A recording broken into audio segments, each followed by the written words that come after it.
کوشش ہیں اور یہ نہیں ہونا چاہیے، کیونکہ جو بندہ عمران خان صاحب کے ساتھ مخلص ہو، جو پاکستان تحریک انصاف کے ساتھ مخلص ہو، تو وہ اس طرح کے پبلک پلیٹ فارم پر الزامات نہیں لگاتے. بہرحال اس سے نقصان ہی ہوگا.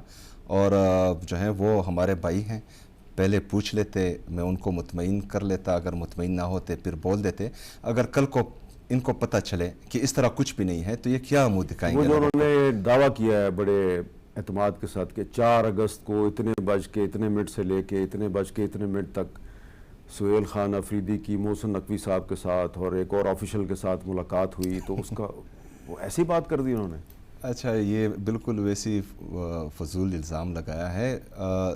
جو ٹائم اس نے بتایا ہے اس ٹائم سے لے کر 12 بجے سے لے کر 4:30 بجے تک ادھر میں بیٹھا تھا، اور ادھر سامنے جو ہیں پڑھو کے پی جو ہمارا انیشیٹو ہے عمران خان صاحب کی ویژن کے مطابق خیبر پختونخوا میں، کیونکہ جو آؤٹ آف اسکول چلڈرن ہیں ان کو ہم چاہ رہے ہیں کہ ہم اسکولوں میں لائیں. اور دوسرا ٹیلی میڈیسن جو عمران خان صاحب کا ویژن تھا کہ لوگوں کو گھر بیٹھے جو ہیں تمام صحت کی سہولیات ملے، تو ان کی میٹنگز تھی. تو 12 سے لے کر 4:30 بجے تک وہ میٹنگز میں ادھر کے پی ہاؤس 4.5 گھنٹے آپ ادھر ہی تھے؟ ہاں، میں ادھر ہی تھا. اچھا، اور اس دن وہ کہہ رہے پشاور میں آپ کی ملاقات ہوئی؟ نہیں، میں کے پی ہاؤس اسلام آباد میں تھا. اچھا، تو یہاں تو نہیں ہوئی ملاقات؟ یہاں پر پوری دنیا جو انہوں نے دعویٰ کیا ہے وہ غلط ہے، وہ سراسر اور اس کی آپ کے پاس کوئی ویڈیو فوٹیج بھی؟ ہاں، ویڈیو فوٹیجز جو ہیں وہ میں اپنی ٹیم کو بول دوں گا. مجھے تو پتہ نہیں تھا، مجھے تو ابھی آپ کے تھرو پتہ چلا ہے. میں تو ابھی جب آپ کی طرف آ رہا تھا تو مجھے بہت سے لوگوں نے کہا کہ بھائی یہ تو سہیل افریدی صاحب جو ہیں انہوں نے تو لانگ مارچ کی کال جو ہے وہ دی ہے، کسی سے پوچھ کے دی ہے. میں نے کہا کس نے بتایا آپ کو؟ تو انہوں نے کہا یہ گل صاحب بتا رہے ہیں. نہیں، وہ غلط تھا. ان کو مس انفارمیشن کسی نے دی ہوگی، کیونکہ وہ تو خود یہاں پر ہے نہیں، تو اس وجہ سے کسی نے جھوٹ بولا ہوگا. بہرحال ان کو پتہ لگ جائے گا، جب پتہ لگے گا تو پھر وہ خیر معافی مانگ لیں گے. اچھا ہاں، لیکن نقصان بہت ہوا ہوگا اس سے. اچھا، یہ بتائیں کہ جس جلسے میں آپ نے اعلان کیا 27 ستمبر کا، یعنی کہ پشاور کے جلسے میں، تو اس میں کراؤڈ تو آپ کے سامنے ٹھیک تھا، لیکن سامنے سے نعرے بہت لگ رہے تھے. تو ڈی چوک، تو یہ کیا وجہ ہے؟ پاکستان تحریک انصاف کی جو لیڈرشپ ہے جو جلسے کے سٹیج سے خطاب کر رہی ہوتی ہے اور سامنے جو آڈینس ہے اس کے درمیان کو کمیونیکیشن گیپ نظر آتا ہے، اس کی کیا وجہ ہے؟ دیکھیں، کمیونیکیشن گیپ بالکل بھی نہیں ہے.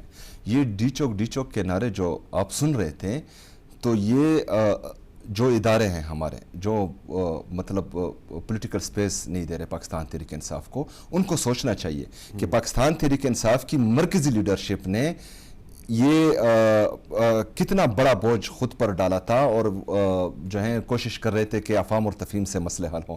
کیونکہ جو خیبر پختونخوا کی نہیں، پورے پاکستان کی عوام اور خاص کر نوجوان، اس دفعہ جو نوجوانوں کا جوش، جذبہ اور جنون میں دیکھ رہا ہوں، اور ان کی آنکھوں میں جو چمک میں دیکھ رہا ہوں، آپ یقین مانے کہ 27 ستمبر کو اتنی مخلوق آئے گی جس میں آپ کا نوجوان، پاکستان کا نوجوان ہوگا، یہ کوئی سنبھال نہیں پائے گا، کیونکہ وہ بہت غصہ ہے.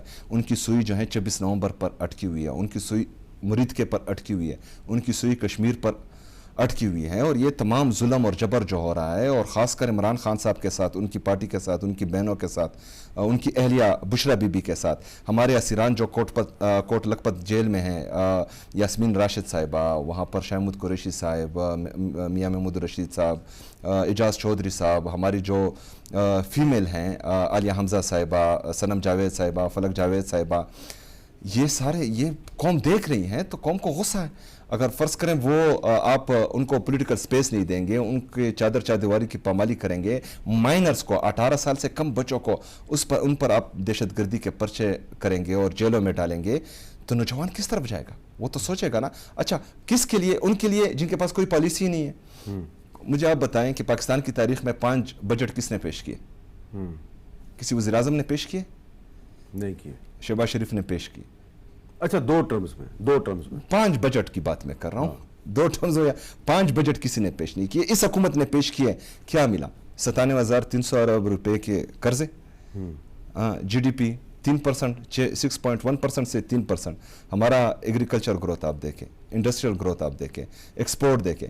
آپ کا ٹریڈ ڈیفیسٹ تقریباً $35 بلین کا ہے. ٹریڈ ڈیفیسٹ، مطلب ایکسپورٹ کم ہوتے جا رہے ہیں، بڑی کمپنیاں پاکستان چھوڑ کر جا رہی ہیں، نوجوان پاکستان چھوڑ کر جا رہا ہے. اچھا جو ہمارا برین ڈرین ہو رہا ہے، جو ہمارے پروفیشنلز ہیں وہ پاکستان چھوڑ کر جا رہے ہیں، تو پاکستان کو کس طرف لے کر یہ جا رہے ہیں؟ چلے یہ اگر فرض کرے پاکستان تحریک انصاف کے ساتھ ظلم کرتے اور دوسرے کسی بندے کو لاتے اور وہ پاکستان کو ترقی دے رہا ہوتا، ہم کہہ دیتے کہ چلیے یہ ٹھیک ہے ہم غلط ہیں. لیکن ابھی تو یہ غلط ہے نا کہ ایک 6.1% جس کی حکومت میں جی ڈی پی گروتھ کر رہا تھا وہ 3% پر پہنچا ہے. کسان خودکشیاں کر رہے ہیں، مزدور رو رہا ہے، نوجوان پاکستان چھوڑ کر جا رہا ہے، بڑی کمپنیاں پاکستان چھوڑ کر جا رہی ہیں، آپ کی فورن انویسٹمنٹ نہیں آ رہی، تو کہیں پر تو یہ غلط ہے. تو جو سنجیدہ لوگ ہیں، جو مطلب کہتے ہیں کہ پاکستان ترقی کریں، وہ بیٹھے سوچے، ایک دفعہ تو رات کو سوچے